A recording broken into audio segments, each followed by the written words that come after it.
හයි ඔයාලට කොහොමද? ඔන්න ඉතින් A level exam කරන නංගිලා මල්ලිලාට තව දවස් 10ක් වගේ පොඩි කාලයක් තමයි exam එකට තියෙන්නේ.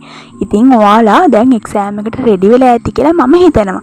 ඉතින් ඔයාලා කොයිම වෙලාවකවත් exam එකට බය වෙන්න එපා. ඉතින් මේ දවස් 10 අපි කොහොමද වැඩ කරන්න ඕනේ කියලා තමයි මම මේ වීඩියෝ එකෙන් ඔයාලට අද අරගෙන ආවේ. ඉතින් ඔයාට තව දවස් 10ක් තියෙනවා. දවස් 10ක් කියන්නේ ලොකු කාලයක්. ඔයා ඒ කියන්නේ තාමත් ගොඩක් හොඳ මට්ටමක නැති වුණත් ඔයාට මේ දවස් 10 හොඳට වැඩ කරොත් ඒ කියන්නේ දවසට පැය 18ක් 20ක් වගේ උපරිමෙන් වැඩ කරොත් ඔයාට මේ දවස් 10ත් ඇති ළමයි ඉන්නවට වඩා හොඳ රිසල්ට් එකක් ගන්න. ඒ කියන්නේ දැන් ඔයා B මට්ටමක වගේ ඉන්නවා නම් ඔයාට ඒකකට යන්න මේ දවස් 10 හොඳටම ඇති. ඒ නිසා මේ දවස් 10 ඔයා හොඳට ප්ලෑන් කරගෙන හොඳට වැඩ ටික කරගන්න. දැන් ඔයාට ටයිම් ටේබල් එකේ තියෙන විදිහට ඔයා ටයිම් ටේබල් එකේ තියෙන ඔයා ප්ලෑන් එකක් හදාගන්න. ඒ කියන්නේ ඔයාට තියෙන සබ්ජෙක්ට් ඔයාට ඉස්සෙල්ලම මොනවද තියෙන්නේ, ඊට පස්සේ ඒ කාලය ඇතුළත ඔයාට තියෙන දවස්වල ગેප් එක කොහොමද, ඒ දවස්වල පාඩම් කරන්නේ මොනවද, එන්නේ ඒ විදිහට ඔයා චුට්ටක් ඒවා බලලා ඔයා හදාගන්න ප්ලෑන් එක මේ දවස්වල කොහොමද මම පාඩම් කරන්න කියලා. ඉතින් එහෙම බලලා ඔයා හදාගෙන පාඩම් කරන්න පටන් ගන්න. මේ දවස් ටිකත් ඔයාට හොඳටම ඇති. උපරිම පැය 18ක් 20ක් වැඩ කරොත් හොඳ රිසල්ට් එකක් ගන්න. මම ඔයාට කියන්නම් එක්සෑම් එක ලඟ වෙලා මම කොහොමද වැඩ කරේ කියලා. මම මුලින්ම කරේ ඒ කියන්නේ එක්සෑම් එකට දවස් 10ක් 20ක් විතර තියලා අර දැන් අපේ ටයිම් ටේබල් හම්බ වෙනවනේ නේද? ඒ ටයිම් ටේබල් හම්බ වෙද්දි අපිට කවදද එක්සෑම් ටික තියෙන්නේ? ඒ දවස් ටික මාක් කරගත්තා. ඊට පස්සේ ඒ දවස්වල තියෙන හිඩස්, ඒ දවස්වල මට මේ විෂයන් පාඩම් කරගන්න පුළුවන් කාලයක් තියෙනවද එහෙම කියලා ඒවා බෙදාගත්තා. ඊට පස්සේ බෙදාගෙන හැමදාම කියන්නේ දවසට එක ගාන එක සබ්ජෙක්ට් එකක් තමයි මම දවසට බැලුවේ. ඔයාට පුළුවන් නම් දවසට සබ්ජෙක්ට් තුනම බලා ගන්න උනත් පුළුවන්. මට ඒ දේ කරන්න බෑ. මට දවසට එක සබ්ජෙක්ට් එකයි බලන්න පුළුවන්. ඉතින් මම හැමදාම දවසට මොන සබ්ජෙක්ට් එකද පාඩම් කරන්න කියලා සතියට සබ්ජෙක්ට් එක බෙදාගත්තා. සතියට කියන්නේ දැන් ඔයාලට පුළුවන් දැන් තියෙන දවස් 10 නේ ඔයාලට තියෙන. ඔයාලට පුළුවන් දවස් 10ට සබ්ජෙක්ට් එක බෙදා ගන්න. එහෙම බෙදාගෙන එක දවසකට එක ගානේ හරි නැත්නම් සබ්ජෙක්ට් තුනම හරි පාඩම් කරන්න ගන්න පුළුවන්. ඊට පස්සේ ඒකේ මම කරේ උදේ ඉඳන් මම පාඩම් කරා. ඒ කියන්නේ පාඩම් කළා මම මේ වෙද්දි පාඩම් කළා ඉවර වෙලා තිබේ. ඒ කියන්නේ දවස් 10කට එක්සෑම් එකට දවස් 10ක් කියන මම එතකොට පාඩම් කළා ඉවරයි. ඔයාලත් දැන් පාඩම් කළා ඉවරයි ඇති කියලා මම හිතනවා. ඒත් පාඩම් කළා ඉවරුණත් අපිට පාඩම් කරපු දේවල් අමතක වෙනවනේ. ඒ අමතක වෙන නිසා මම හැමදාම ඒවා මතක් කරගන්නවා. ඒ කියන්නේ ඒ දවස් ටික බෙදාගෙන හැමදාම එක සබ්ජෙක්ට් එකකට දීලා ඒ දවස් ටික බෙදාගෙන හැමදාම මේ පාඩම් කරපු දේවල් තායි පාඩම් කරනවා. උදේ වරුවේ ඉඳලා පාඩම් කරන්න ගන්නවා. ඊට පස්සේ රෑ 12 විතර වෙනකන් පාඩම් කරලා ඊට පස්සේ මම පේපර්ස් කරනවා 3 විතර වෙනකන්. රෑ මට මතක විදිහට 10 විතර වෙනකන් තමයි මම පාඩම් කරන්නේ. ඊට පස්සේ 10 ඉඳන් 2-3 වෙනකන් විතර පේපර්ස් කරනවා. ඒ කියන්නේ දැන් අද මං හිතමු සිංහල පාඩම් කරා කියලා. අද සිංහල පාඩම් කරාට මම උදේ ඉඳලම පාඩම් කරනවා සිංහල. ඒ කියන්නේ අමාරු කොටස් පාඩම් කරපු ඒ වගේ අමාරු කොටස් වෙන්න පුළුවන්. නැත්නම් පාඩම් කරපු ඒවාම හරි වෙන්න පුළුවන්. ඔය විචාර වලට එන උද්දෘත වෙන්න පුළුවන්. ඒවා පාඩම් කරනවා රෑ 12 විතර වෙනකන්. ඊට පස්සේ ආයෙ 3 විතර වෙනකන් මම කරන්නේ පේපර්ස් කරන එක. මම මේ වෙද්දි පාස් පේපර්ස් ඔක්කොම කරලා තිබ්බේ. ඒත් ආයෙත් මම මේ පාස් පේපර්ස් කරා දෙතුන් පාරක්ම. ඉතින් ඔයාලට පුළුවන් දැන් මේ ඉතුරු වෙලා තියෙන දවස් ටිකේ උදේ ඉඳන් පාඩම් කරලා ඊට පස්සේ රෑ 10 විතර නිදාගෙන ඕනම් ඔයාලට පාන්දර නැගිටලා වුණත් කරන්න පුළුවන්. මම නම් කරේ රෑ 3 විතර වෙනකන් වැඩ කරලා මේ ආයෙ උදේ 6 විතර තමයි නැගිටියේ. කියන්නේ දැන් ඔයාලා ගොඩාක්ම නිදා ගන්න යන්න එපා ළමයි. නිදා ගන්න නින්ද ඕන. අවම පැය 4ක් 5ක්වත් අනිවාර්යෙන් නිදා ගන්න. නැත්නම් ඔයාලා ලෙඩ වෙයි එක්සෑම් ලඟ වෙලා ලෙඩ වෙන්න නම් එපා. ඒ නිසා ඔයාලා නිදා ගන්නත් ඕන. හැබැයි කලින් මොයි 9 10 වෙනකොට නම් නිදා ගන්න යන්න එපා. මොකද තව ඔයාලට චූටි කාලයයි නේද එක්සෑම් එකට තියෙන්නේ. ඒ නිසා උපරිම මේ දවස් ටිකේ වැඩ කරන්න. ඔයාලා බෙදා ගන්න. ඔයාලා ප්ලෑන් එකක් හදාගන්න මේ දවස් 10ට. හොඳට වැඩ කරන්න පුළුවන් ප්ලෑන් එකක් හදාගන්න. මම දවසට මෙච්චර පැය ගාණක් වැඩ කරනවා. මම මේ ටික කවර් කරනවා කියලා උදේ නැගිට්ටට පස්සේ ඔයා අදිෂ්ඨාන කරගන්න. මම මේ ටික අනිවාර්යෙන් කරලා තමයි අද නිදාගන්නේ. අනිවාර්යෙන් මම මේ පේපරේ කරලා ඉවර කරනවා. මේ කවි ටික පාඩම් කරලා ඉවර කරනවා කියලා අනිවාර්යෙන් ඔයා හිතාගෙන තමයි ඔයා උදේට නැගිටලා වැඩ ටික කරන්න පටන් ගන්න ඕන. පාඩම් කරන එක ලේසි නෑ ළමයි. හැබැයි ඒක අපි කොහොම හරි කරන්න ඕන කියලා අපේ හිතට දාගත්තොත් ඒක අමාරුත් නෑ. මම ඔයාලට මම ගැනම කියනකො දැන් අපිට ඔන්න කැම්පස් එකේ third year එකේ first sem එකේ exam එක තිබ්බා. ඉතින් අපිට එක්සෑම් එකට පාඩම් කරන්න හම්බුනේ සති දෙකක් වගේ පොඩි කාලයක්. ඒ පොඩි කාලය ඇතුළත අපි කොහොම හරි සබ්ජෙක්ට් 6ක්ම පාඩම් කරන්න ඕනේ. ඉතින් මම මුලින්ම කරේ ප්ලෑන් එකක් හදාගන්න එක.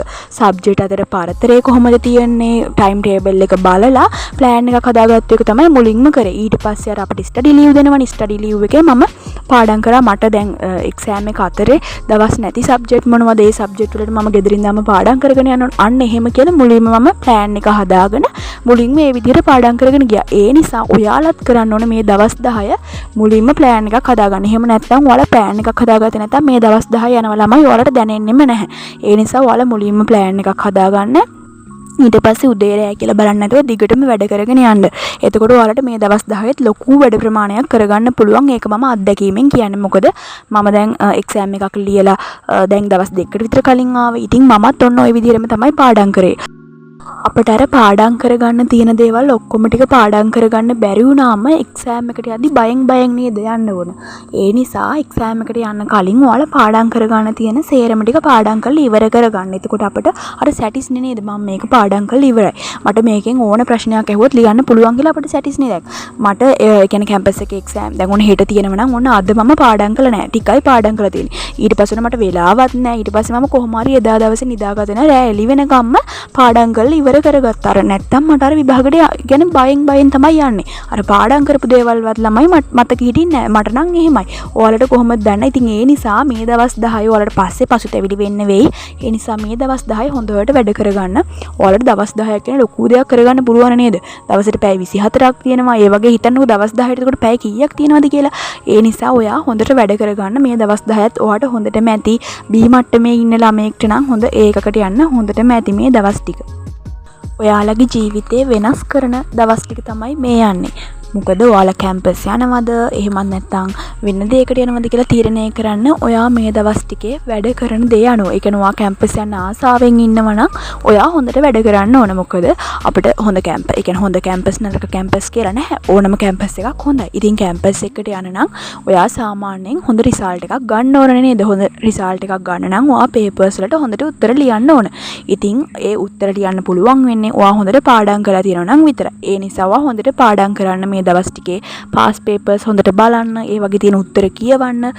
ඉතින් මේ දවස් ටික තමයි ඔයාලගේ ජීවිතයේ අර හොඳ පැත්තකට යොමු කරවන්න තියෙන කාලේ තමයි මේ යන්නේ. ඉතින් දවස් 10 කියන්නේ අන්තිම කාලේ ටික කාල පරිච්ඡේදනේ නේද?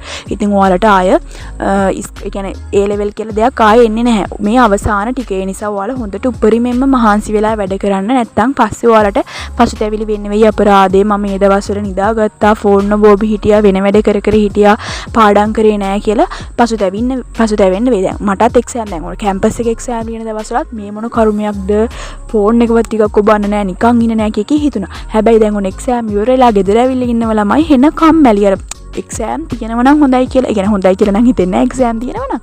අර එතකොට අර පාඩම් කරද්දී අපිට කම්මැලි එපා වෙනවා කියලා හිතුණට දැන් ගෙදරට ඇවිල්ලා ඉද්දි අර කිසිම දෙයක් කරන්න හිතෙන්නෙත් නෑ, හෙන කම්මැලි.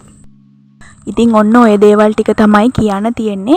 ඒ වගේම තමයි ඔයාලටත් වඩා ගොඩක් සතුටු වෙන්නේ ඔයාලා එක්සෑම් ලියලා ඔයාලගේ රිසල්ට් එන දවස්වලට ඔයාලගේ අම්මයි තාත්තයි.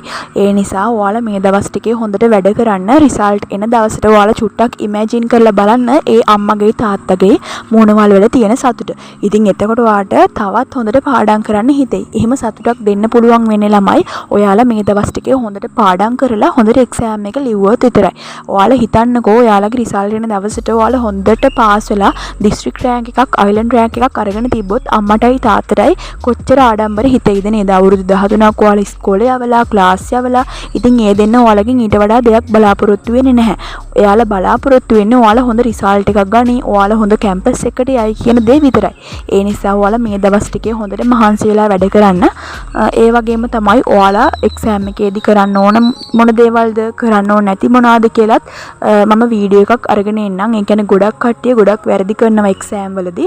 ඉතින් මම ඒ ගැනත් වීඩියෝ එකක් අරගෙන ඉක්මනටම එන්නම්. ඉතින් එහෙනම් තව දවස් 10යි තියෙන්නේ. මේ දවස් 10 ඔයාලා හොඳට මහන්සි වෙලා වැඩ කරන්න. ඔයාලට අනිවාර්යයෙන්ම මේ දවස් 10 හොඳට පාඩම් කරොත් හොඳටම ඇති මේ දවස් 10ත් ඔයාලා ඉන්න තැනට වඩා හොඳ රිසල්ට් එකකට යන්න.